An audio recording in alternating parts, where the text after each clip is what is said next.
Donald J. Trump.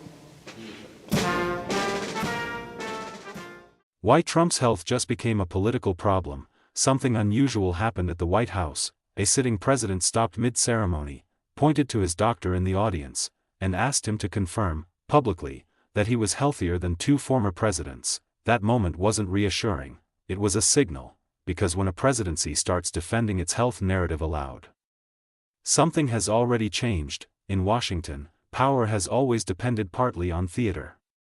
Yet rarely has the stagecraft surrounding a president's health looked quite so improvised, or so revealing, as the recent spectacle involving Donald Trump, his visible bruising, and a physician summoned. Awkwardly, to applaud on cue, the episode unfolded at what ought to have been a routine ceremony, the presentation of the Commander-in-Chief's trophy to the U.S. Naval Academy football team. Instead, it became something closer to a public audition in loyalty politics.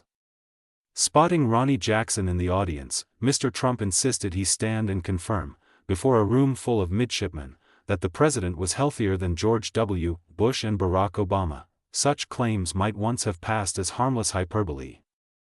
In 2026 they land differently. The optics problem: modern presidential health disclosures are rarely neutral documents. They are political artifacts, drafted to reassure markets, allies and voters alike. Yet they retain one constraint: plausibility. Mr. Trump's recent medical affirmations increasingly strain that boundary. In October 2025, the White House physician Sean Barbabella declared the president in excellent overall health, listing a weight of 224 pounds at a height of 6 feet 3 inches. The figures might have settled the matter, had they not collided with the evidence of television cameras, staircases, and gravity. Visible bruising on Mr. Trump's hands, swelling around his ankles, intermittent verbal slurring and reports of chronic venous insufficiency have collectively produced a familiar Washington phenomenon: unofficial diagnosis by electorate. Voters may not trust medical bulletins, but they trust their eyes. Loyalty as medicine. The White House Medical Unit manages both presidential care and public reassurance. Under Mr. Trump, the second task increasingly resembles political choreography. Mr. Jackson's intervention was therefore not unusual so much as unusually public. Physicians attached to presidents often become defenders by default. What startled observers was the theatricality of the exchange. It resembled less clinical judgment than a testimonial. The effect was paradoxical. Rather than settle doubts, it amplified them. Indeed, the modern American presidency has discovered an uncomfortable truth: health reassurance works only when it appears unnecessary. The more urgently it is delivered, the less credible it becomes. The age question returns. Mr. Trump is now 79. That fact alone does not disqualify him from office. The United States has already adjusted to geriatric leadership as a structural feature rather than a temporary anomaly. But age alters the evidentiary burden. Every stumble, pause or bruise becomes a data point. Every denial becomes a narrative choice. Observers note the contrast with earlier Trump performances, particularly during his first administration, when physical projection formed part of his political brand. Then, claims of exceptional vitality complemented the persona. Now, they compete with visible counter-evidence. In politics, branding rarely survives contradiction. The portrait that looked back, even symbolic gestures have begun misfiring. A recently unveiled White House portrait intended to celebrate presidential authority instead prompted forensic scrutiny online.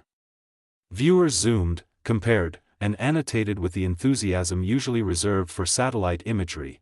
The result was not reverence but commentary. This is the difficulty facing any administration attempting to manage presidential health perception in the smartphone era. Images circulate faster than explanations.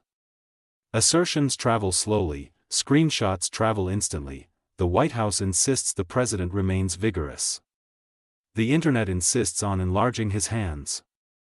The credibility trap. Presidential medicine has always operated within a zone of selective disclosure. John F. Kennedy concealed Addison's disease. Franklin D. Roosevelt hid the severity of his paralysis from voters for years. But concealment once depended on institutional deference and technological limitation. Neither survives intact. Today's difficulty is not secrecy. It is an overstatement.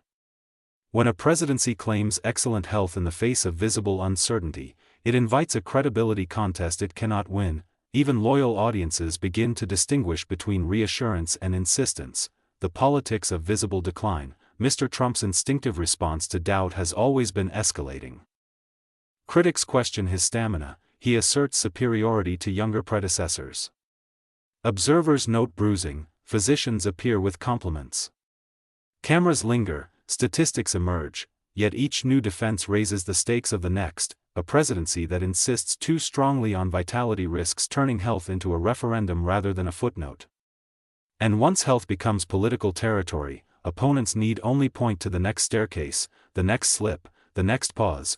In that contest, the most stubborn adversary is not the press secretary or the opposition party, it is the lens, the deeper risk. None of these guarantees that concerns about Mr. Trump's health will prove electorally decisive. American voters have repeatedly demonstrated a willingness to overlook physical frailty in favor of ideological clarity. Nor is visible aging synonymous with incapacity. The danger lies elsewhere. Presidential authority depends partly on narrative coherence. A leader who appears compelled to summon validation in public risks signaling insecurity rather than strength. When reassurance begins to resemble performance, even allies grow cautious. For a presidency built on projection, which is a delicate moment, the eyes, as the internet observed with characteristic bluntness, do not lie. Eyes. American politics has entered an unusual era. For the first time in modern history, two presidential generations are being judged not just on policy, but on durability, and in that contest, the most powerful opponent isn't the media, it's the camera, because in politics, the eyes don't vote, but they do decide what people believe. Do you think presidential health should be fully transparent to the public, or remain private?